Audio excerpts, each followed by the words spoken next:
Coding कर दी।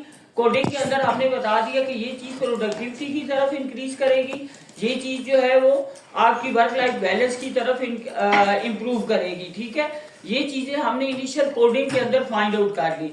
जब हमने कोडिंग कर ली उसके बाद हमने क्या करना है कि सर्चिंग फॉर थीम्स, हमने थीम्स को आइडेंटिफाई करना है। और थीम्स को आइडेंटिफाई करने के लिए हमने किया group similar code into overall themes. ठीक है, जो हमने स्मॉलर ग्रुप बनाए हुए थे उन ग्रुप को थीम के अंदर कन्वर्ट कर दिया। ये थर्ड स्टेप है। और इस स्टेप के अंदर क्या हो रहा है कि प्रोडक्टिविटी एंड एफिशिएंसी, एक बंदे ने कहा कि इम्प्रूव प्रोडक्टिविटी, सेकंड उसने कहा, एक और इंटरव्यूअर ने जिससे आपने इंटरव्यू लिया था उसने कहा है कि फ्लेक्सिबिलिटी को इम्प्रूव कर रहा होता है। ये दोनों चीजें मेन थीम इनका क्या बनेगा, ये दो चीजों को मिला के एक थीम आपने आइडेंटिफाई किया, that is productivity and efficiency.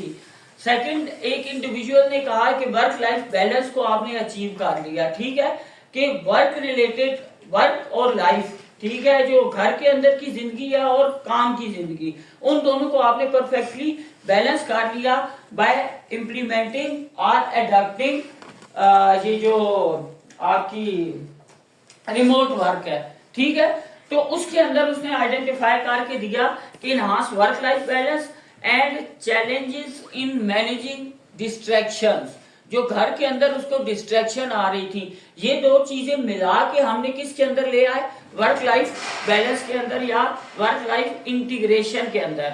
और थर्ड उन्होंने कहा कि टीम डायनामिक्स एंड कोलैबोरेशन।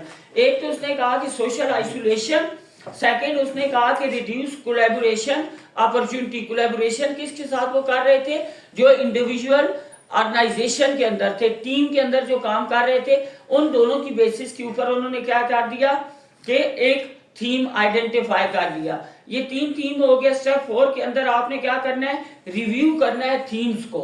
अब आपने 4 थीम्स बनाए थे, आफ्टर रिव्यूइंग आप क्या करोगे, सिमिलर नेचर के जो थीम्स होंगे उनको एक और थीम के अंदर कन्वर्ट करोगे, जिसके अंदर पहले दो चीजें आ रही थी वो 3 चीजें एक के अंदर आ जाएं, फिर 3 चीजें एक के अंदर आ जाएं।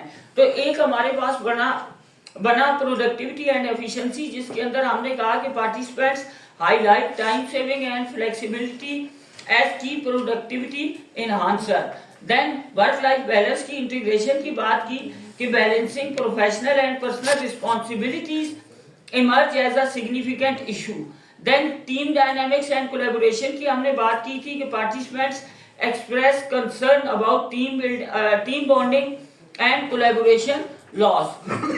स्टेप 5 के अंदर हमने क्या किया कि डिफाइनिंग एंड नेमिंग थीम्स। अब हमने क्या किया, पहले 4 थीम थे हमारे पास, उनको हमने कन्वर्ट करके 3 के अंदर, और उन 3 के अंदर डिस्कशन करते हुए हमने उन चीजों को आइडेंटिफाई किया जो उस थीम से रिलेटेड थे।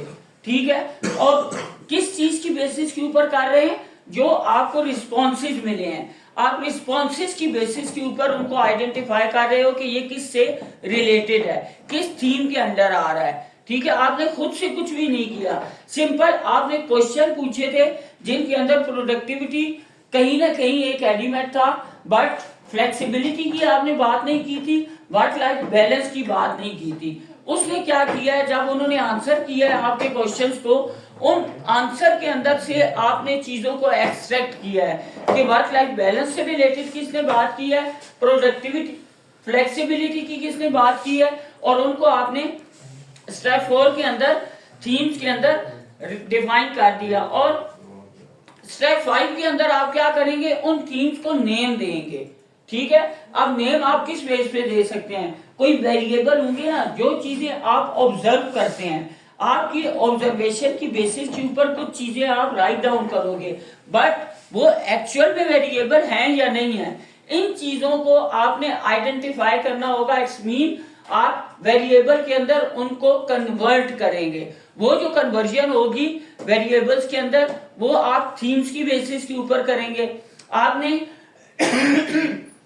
नेम देना है उनको इस तरह का जो लिटरेचर के अंदर डिफाइंड होंगे, इस पर्टिकुलर फिनोमिना को आप क्या कहते हैं। अगर एक इंडिविजुअल जो है एक ऑर्गेनाइजेशन के अंदर आता है, फिर छोड़ के 2 साल के बाद दूसरी ऑर्गेनाइजेशन में चला जाता है, फिर तीसरी में। तो ये आपके सामने फिनोमेना तो है, इसको आप नेम देंगे ना कि ये है क्या, इंडिविजुअल कर क्या रहा है। आप कहते हो इंडिविजुअल स्टेपिंग स्टोन कर रहा है, ठीक है, एक, फिर दूसरा, फिर तीसरा, फिर चौथी ऑर्गेनाइजेशन के अंदर। अब स्टेपिंग स्टोन कोई वेरिएबल का नाम नहीं है, आपने वेरिएबल का नाम लेना है, और इन टर्म्स ऑफ कैरियर कर रहा है वो इंडिविजुअल, ठीक है, अपने करियर को बूस्ट करने के लिए वो ये काम कर रहा है कि लेट्स सपोज एक इंडिविजुअल को आपने हायर किया एज ए ट्रेनी, वो एज ए ट्रेनी आपकी ऑर्गेनाइजेशन के अंदर आया, उसके बाद उसने क्या किया, कुछ टाइम के बाद, हाँ हाँ लैब में नहीं होगा वो, हाँ वो आप लैपटॉप लेके आओगे, उसके अंदर हम करेंगे, क्योंकि वो पहले करवाना होता है ना, तो हमने नहीं, आपको वो है जो नहीं लैब तो अवेलेबल नहीं है।